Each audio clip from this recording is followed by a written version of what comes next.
जय श्री हरि विष्णु। आप सभी का स्वागत है पाप मोचनी एकादशी व्रत के पारण पर। आज हम माता तुलसी की कथा का पाठन करेंगे। हमारे द्वारा प्रस्तुत की गई धार्मिक कथा कहानियाँ अगर आपको पसंद आती हो तो अपना समर्थन अवश्य दें। जय माता तुलसी। एक कन्या थी। जब वह थोड़ी बड़ी हुई और उसको समझ आने लगा कि माता तुलसी की पूजा करना चाहिए, तब से वह माता तुलसी की पूजा करने लगी। उसके प्रतिदिन का नियम था कि माता तुलसी का पूजन करने के बाद ही वह भोजन किया करती थी। जब वह कन्या शादी के लायक हुई तब उसके माता पिता ने उसकी शादी करवा दी। कन्या को उसके माता पिता ने दहेज में तुलसी का पौधा दिया। साथ में तुलसी का पौधा उस गमले पर लगा था। ससुराल में वह प्रतिदिन सवेरे उठते ही पूजा करती, फिर उसके बाद ही खाना खाने बैठती थी। उसकी दो जेठानियां थी। वो दोनों उसका मजाक उड़ाया करती थी कि बड़ी नियम धर्म वाली बनती है। उन दोनों को उससे बहुत ईर्ष्या होने लगी थी। इसलिए वो दोनों तुलसी जी का गमला कहीं छुपा देती हैं। वह कन्या बड़ी मुश्किल से गमला ढूंढ लाती है और अच्छे से पूजा करती है। उसके बाद ही वह खाना खाती है।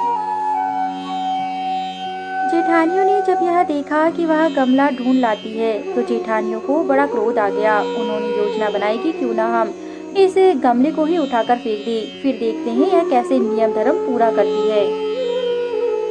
कन्या जब सुबह उठी तो उसने पूजा पाठ किया तथा भोजन किया। इसके बाद जेठानियों ने उसका गमला चोरी करके उसे फेंक दिया।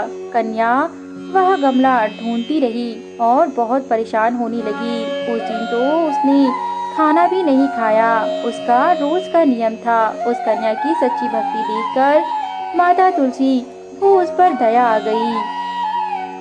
माता तुलसी ने मन ही मन विचार किया, मैं अब अपनी कन्या को परेशान नहीं होने दूंगी। उधर वह कन्या गमले को ढूंढते ढूंढते बेहोश हो गई तथा बेहोशी में भी वह यह बड़बड़ाने लगी, हे माता तुलसी तुम क्यों चली गई? हे माता तुलसी तुम क्यों चली गई?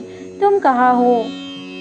जब कन्या को उठाकर उसी कमरे में लाया गया, सभी आश्चर्यचकित हो गए क्योंकि माता तुलसी उस कन्या के कमरे में ही उग आई थी। चारों तरफ वह नजर आ रही थी।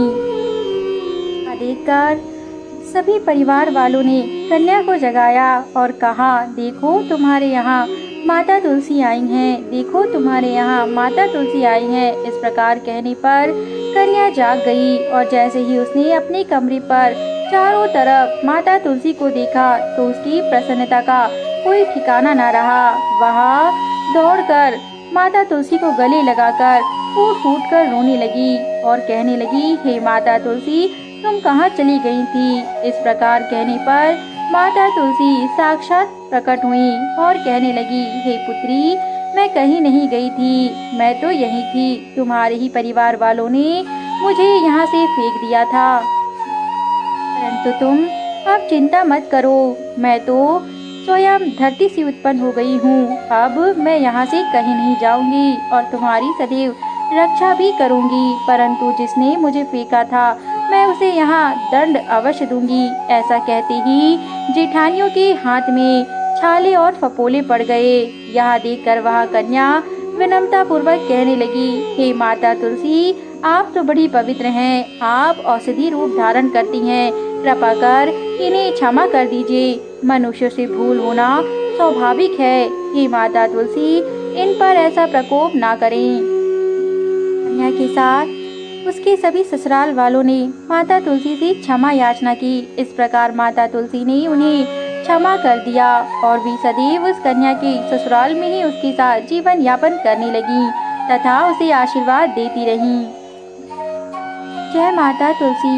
हे माता तुलसी जिस प्रकार आपने कन्या का भला किया, जिस प्रकार आपने उस पर अपनी श्रद्धा बनाए रखी, उसी प्रकार कथा सुनने वाले, कथा पढ़ने वालों पर भी ऐसी ही कृपा बनाए रखना। आपकी सदैव जय जयकार है। जय माता तुलसी।